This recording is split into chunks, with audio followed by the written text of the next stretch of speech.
హోలీ కదా, చాలా అద్భుతంగా ఆనందంగా హోలీ పండుగ చేయాలని అనుకుంటున్నాను. కానీ హోలీ ఒక ఇంపార్టెంట్. హోలీ ఆడేటప్పుడు కలర్స్ తీసుకొని డ్రెస్సెస్ మీద ఫేసెస్ మీద వేసుకొని హోలీ చేస్తాం. అదొక రకమైనటువంటి ఆనందం.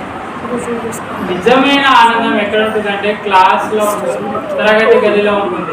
ఎలా అంటే మనం ఎప్పుడైతే శ్రద్ధగా కూర్చొని చదువుతూ ఉంటామో ఆ చదువుకున్నటువంటి నాలెడ్జ్ అంతా కూడా అక్షరాలు పుస్తకంలో ఉన్నటువంటి ప్రతి పేజీ కూడా కలర్ఫుల్గా ఉంటుంది కదా, ప్రతి డయాగ్రామ్ కలర్ఫుల్గా ఉంటుంది కదా.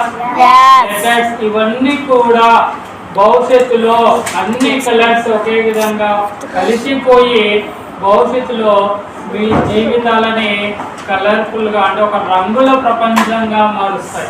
పుస్తకంలో ఉన్నటువంటి నాలెడ్జ్, ఆ కలర్ లైఫ్ని మీరు ఎప్పుడైతే నిజంగా సీరియస్గా చదువుకొని లైఫ్లో సక్సెస్ అవుతారో ఆ కలర్స్ ఎప్పుడు కూడా రెట్టింపు కలర్స్గా మారుతాయి, కానీ ఎప్పుడు కూడా బ్లాక్ కలర్గా చేంజ్ కావు కదా.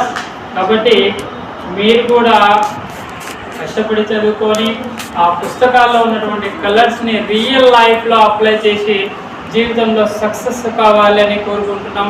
అండ్ కలర్స్ తీసుకొని ఆడుకోవాలి, లిమిట్గా ఆడుకోవాలి, ఎక్కువగా ఆడుకోకూడదు.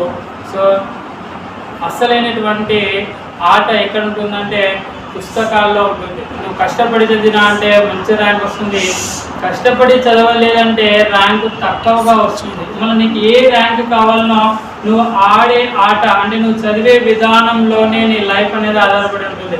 మరి నువ్వు ఎలాంటి ఆట ఆడుతున్నావు? మంచి సక్సెస్ఫుల్గా ఉన్నటువంటి ఆట ఆడుతున్నావా, లేదంటే 0 మార్క్స్ వచ్చేలాగా నువ్వు ఆట ఆడుతున్నావా? అలా ఎలాంటి గేమ్ ఆడుతున్నావు నువ్వే డిసైడ్ చేసుకో. సో రంగుల ప్రపంచంలోకి రా.